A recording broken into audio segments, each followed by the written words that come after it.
So you guys have already seen the statement that I put out. I don't know that I want to repeat that, but if you have any questions, I'm happy to respond to those. Senator Romney. Senator Romney. Why would you not pursue one for re-election? You know, I considered my age and the fact that at the end of a second term I would be in my mid-80s, and I think it's time for guys like me to get out of the way and have people in the next generation step forward, because they're going to be shaping the world they're going to be living in. And over the last a couple of decades, people of my age, the boomers, have done pretty well for ourselves. We voted for all sorts of benefits and programs for us, and we haven't paid for them.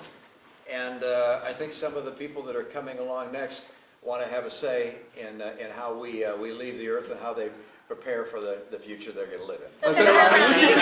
Local Trump critic, did you feel like with him likely being on the ballot next year, it would give you trouble running for re-election?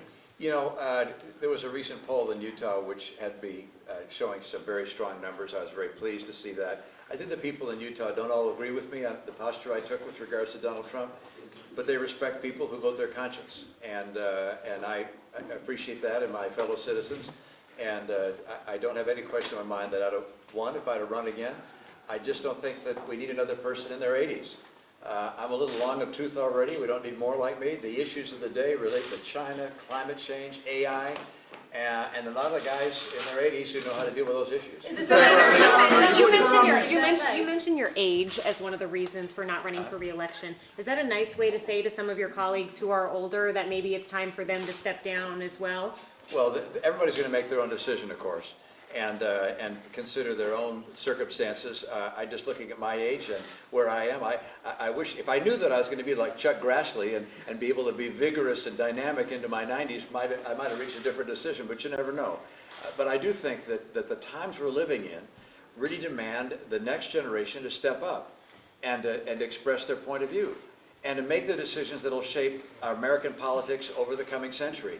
And just having a bunch of guys who were around, the baby boomers, who were around in the post-war era, we're not the right ones to be making the decisions for tomorrow. Who do you You can speak to where the Republican Party is now. When you look at the Republican Party, particularly where the House of Representatives is, do you feel like this is a Republican Party that is beholden to former President Donald Trump? Well, there's no question but that the Republican Party today is in the shadow of Donald Trump. He is the leader of the greatest portion of the Republican Party. It's a populist, I believe, demagogue portion of the party. Look, I represent a small wing of the party, if you will. I call it the wise wing of the Republican Party. And I don't believe we're going away. I think ultimately we'll see a resurgence and come back into leadership of the party. Look, my wing of the party talks about policy and about issues that will make a difference to the lives of the American people. The Trump wing of the party talks about resentments of various kind and getting even and settling scores and revisiting the 2020 election. What are the policies for the future?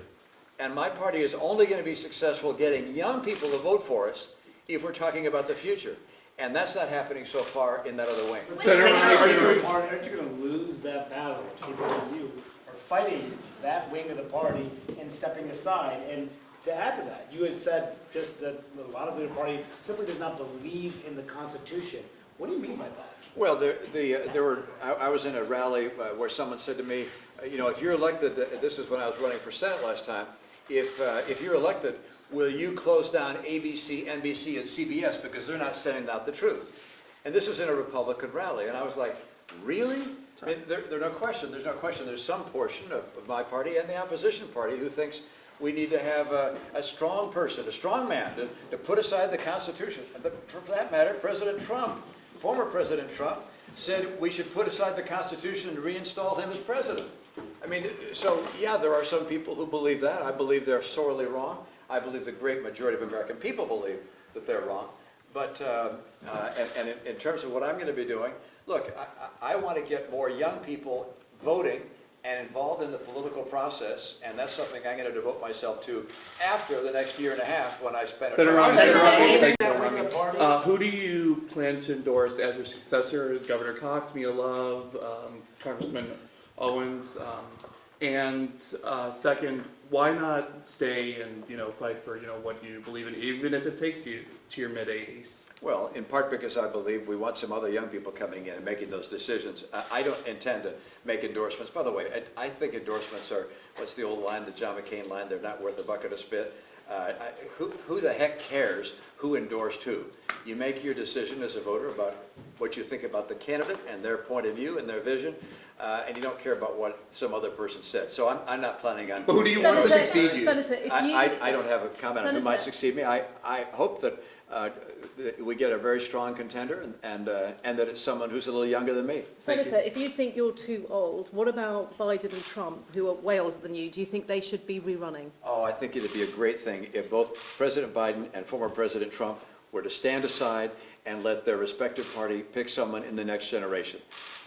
President Biden, when he was running, said he was a transitional figure to the next generation. Well, time to transition. David Ignatius this morning made a strong argument that we should see that kind of a change. I think both parties would be far better served if they were going to be represented by people other than those of us from the baby boom generation. Do you have any, You pointed to some of your bipartisan accomplishments in your statement earlier. Are you concerned at all about the ranks of senators who are at the table forming gangs, that's thinning out? Well, we had a group of about 10 of us, and that group has dissipated a bit. Rob Portman is gone.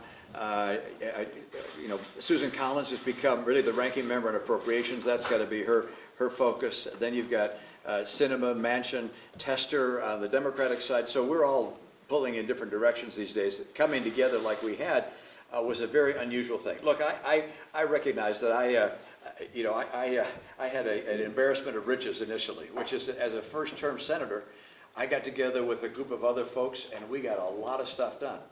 A COVID relief package when the White House and then Speaker Pelosi couldn't get one done, an infrastructure bill, reform of the Electoral Count Act, religious liberty protections in the Marriage Act, gun safety legislation. We got a lot done, which was a lot of fun. That's kind of unusual. And looking forward, I think it's going to be more challenging for something like that to occur again. Senator, are you going to seek elected office again? Will you run for office ever again, high office, Senate? I never imagined I would be running this time, and I can't imagine doing it again. But there's that old line from Dumb and Dumber, which is, there's a 1 out of a million shot. So you're saying there's a chance? All right. So I'm certainly not planning on that. I got no future campaigns in mind. Senator, what have you heard from some of your colleagues on both sides of the aisle when it comes to missing your leadership, missing your participation in these issues? And secondly, something you're very well going to be a part of, potentially, is another impeachment trial in the Senate, this time with President Joe Biden. What's your response to that?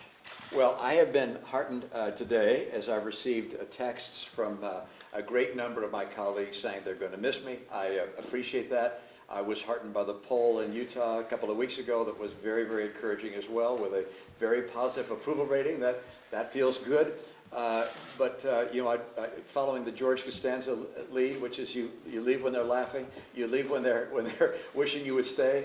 And I really don't want to be in an institution where people are saying, why is he still hanging around? speaking of that, Senator, And so I'm going to continue to work over the next year and a half to really address the big 3 or 4 issues: immigration, the level of our debt we have, a climate change strategy, and a strategy to deal with China. What about an impeachment, on another impeachment trial potentially? I know the House is beginning an impeachment inquiry.